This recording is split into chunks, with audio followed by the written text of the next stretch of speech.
ان شاء الله یکم دو اگر خواب کردم امتحان ما نبوو بس کدان را حزمانی بو بەشداری بکەین پێشتری شات بووم گوتم بە ئەو جارشتێدا بەشدار بین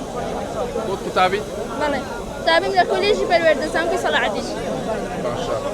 ڕاهێنانت کردووە ئامادەکاریت کردووە بۆ ناوەڵی امتحانمان هەبوو بەس کەدان را حەزمانی بۆ بەشداری بکەین بەشداریم لە 5 کیلۆمەتری و 10 کیلۆمەتری کردیا ئەو جارش 3 مەتری ئەوە 3 کیلۆمەتری بوو گوتم بە بێمە یۆش لە بەشداریەکانی دیکە پلەی چەندەمت بەدەستێنەوە لە 5 کیلۆمەتریەکە یەکەم بوو لە 10 کیلۆمەترش 15 بوو چی ئێستا چاوەڕێتە لە خاڵی کۆتایی وەڵا نازانم بەڵێن ئێوەت بە کەس داوە کە پلەکانی پێشەوە ئینشاڵڵا ئینشاڵ بەڵێنم بەخۆمدا ئینشاڵڵا یەکەم دەبم ئەگەر خواب کاتە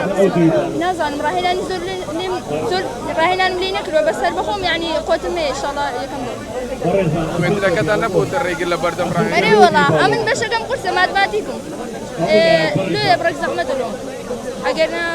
خۆشەوە تا چەند گرنگە ماڕاستونانە بۆەوەی کە وەڵا گرنگە لەو گەنجەکان بەعام چونکە گەنجەکانمان ئەگەر